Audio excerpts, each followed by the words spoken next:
Hi guys, it's Tina. Welcome back to my channel. This video is a day in my life as a small printing business owner.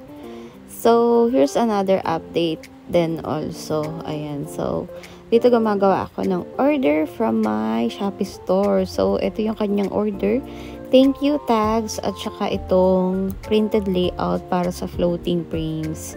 Ayan na pwedeng pa diamond and pa square. So, sa hindi pa nakakaalam, ito po yung itsura ng floating frame or yung 3D floating frame na tinatawag. Nakadalasang ginagamit siya for souvenir nga, for birthdays, wedding, and baptism. Ayan, kadalasan baptism siya. Ayan, so gumagawa rin ako ng set niyan, but ayun nga, naglagay ako ng printed layout sa aking Shopee store. Ito ay para sa mga nagdi-DIY. Sa sobrang nagtitipid, charot. Ayan, sa nagtitipid, gustong mag-DIY kasi masyado silang creative like us. So, ito nga, ginagawa ko itong layout sa Canva. Ayan, tapos, depende sa size siya kung 7x7 or 9x9 cm. And meron din siyang 11x11. So, sa Canva ko nga siya ginagawa. Tapos, yung design niya is depende sa request ni client or ni buyer, ano. Tapos, meron na ako dyan mga sample din na nanggaling sa mga previews na layout na nabili sa akin. So, ayan. Ayan, nagre-reply ako sa mga nagme-message sa akin sa Shopee store. And, ayun, ginagawan ko na ng layout yung mga nakapending pang order sa akin. Ayan, kasi dito sa time na to is napakadami kong line up. Ayan, so, syempre sa dami kong ginagawa, naipunan na ako ng order kasi bukod pa dyan sa may printed layout ng floating frames, ay madami rin akong orders ng GCash notebook. So, talagang natambakan talaga ako ng order dyan. Kaya kapag nakakagawa ako ng layout a day is 5 to 8 ganyan. Kasi sabay-sabay ko siyang ginagawa habang nag-edit ako, is nagpiprint ako. Tapos nagre-reply pa ako sa mga nagme-message sa Shopee, sa Facebook, ayan. So, talagang, kumbaga, ako mismo yung, yung company, yung corporation. Charot.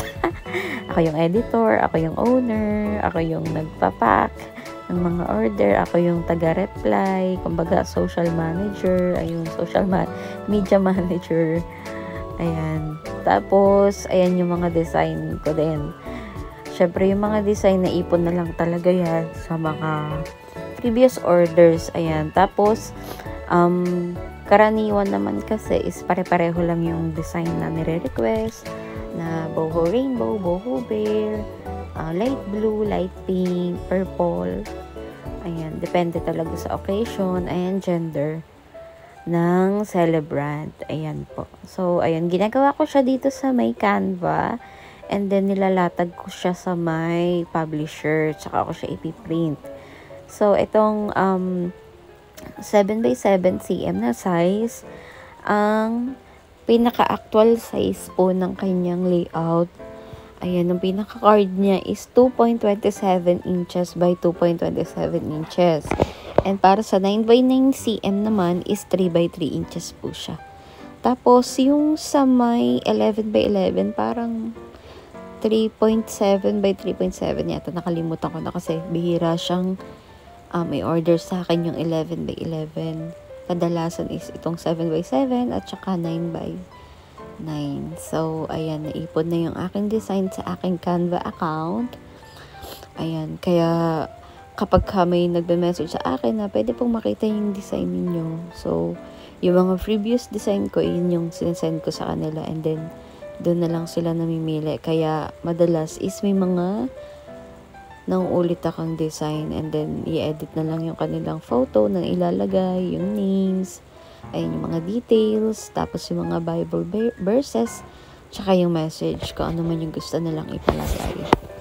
And, ito nga palang item na ito, itong printed layout para sa floating frames na souvenir, is ang nagiging benta niya sa akin, sa aking Shopee store, is almost 13K to 15K a month. Ayan, iyan lang mismong item na yan. Kasi, iyan yung pinakamabenta sa aking Shopee store. Ayan, tapos, yung button pins, notebooks. Ngayon, ang pumapalo sa aking malakas is yung Gcash notebook. Ayan, sumasabay siya dito sa layout na ito. Pero, ayun nga, itong mismong printed layout alone is nasa 13,000 to 15,000. Ayan, and then, edi-deduct mo yung commission, syempre ni Shopee, kasi doon tayo nagbebenta. Ayun, sabihin mo ng, malaki din kasi ang bawas ni Shopee. Sabihin mo ng nasa 3K yung bawas niya doon, or 4K, ayan, depende talaga. Kasi parang 12% yata ba ang minus ngayon ni Shopee? Not sure. Basta ako masaya ako, bumibenta ako. Yun yung tinitignan ko. Ayan, so after ko silang makat, eto, nabalot ko na sila isa-isa.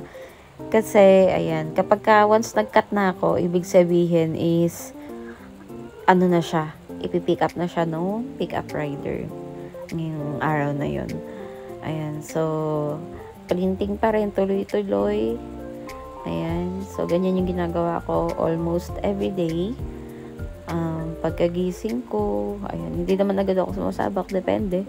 Kasi dahil nga home base tayo, hawak natin yung oras natin. Pero kapag ka natambakan talaga ako, ayan, maaga talaga ako nagre-ready. Tapos maghapon na yun. Minsan nga almost 12 to 15 hours akong nakaharap sa PC. Ayan, nagre-reply, so nag-i-inquire, nag-edit. Tapos, nagpiprint, nagka-cut, nagpa-packaging ng mga orders, ano pa ba? Ayan, kasi syempre sa isang araw, hindi lang naman pare-pareho yung item, may iba-ibang order. Minsan may candles, may notebook, may coloring book, and ayan. Ayan, tapos, nabebenta ko nga pala ito, 6 pesos to 9 pesos. Depende sa size. Tapos, may minimum ako na 20 pieces. Ayan. Pero sa isang A4, ang kasya po is, yung 7x7 is 15 pieces. Tapos, itong 9x9, ito sa kinakat ko ngayon is magkasama yung 9x9 tsaka yung 7x7. So, sa A4, ang kasya na 9x9 is 6 pieces. Tapos, sisingitan mo siya ng tatlong 7x7. So, mura lang naman kasi yung puhunan mo dito kasi magkano lang naman ang photo paper. Ang gamit ko dito is 230 GSM na photo paper ni Quaff. Ayan, glossy. Tapos, ayan, pigment ink yung gamit ko para maganda yung quality ng ating pag-print. Tapos, ayan, ano pa ba? Ayan lang naman yung gamit ko dyan. Tapos, ayun, sinasamahan ko siya lagi ng thank you card sa bawat order para ma-remind ko si buyer or si client na bigyan niya ako ng ratings na 5 star. Ayan, kasi sobrang laking tulong talaga nun sa aking shop kasi makikita nung mga buyer yung reviews, good reviews, yung 5 stars, kung ilan. Ayun, so sobrang thankful naman ako kasi lagi namang nagugustuhan ng aking mga buyer yung aking product at talagang nag-iwan sila ng good reviews and ayun nga, 5 star rate at saka nasasatisfied sila sa aking design, sa aking gawa. Ayun, tapos ano pa ba? Ayun, lagi akong nagbibigay ng freebies sa kanila para talagang ma-appreciate nila yung gawa at saka matuwa naman sila. So, ayun lang. Madami na akong nasabi and i-update ko na lang kayo ulit sa aking next video kasi sobrang busy talaga. Kaya ngayon lang ulit ako nakapag-upload. Ayun, thank you so much and see you again. Thank you!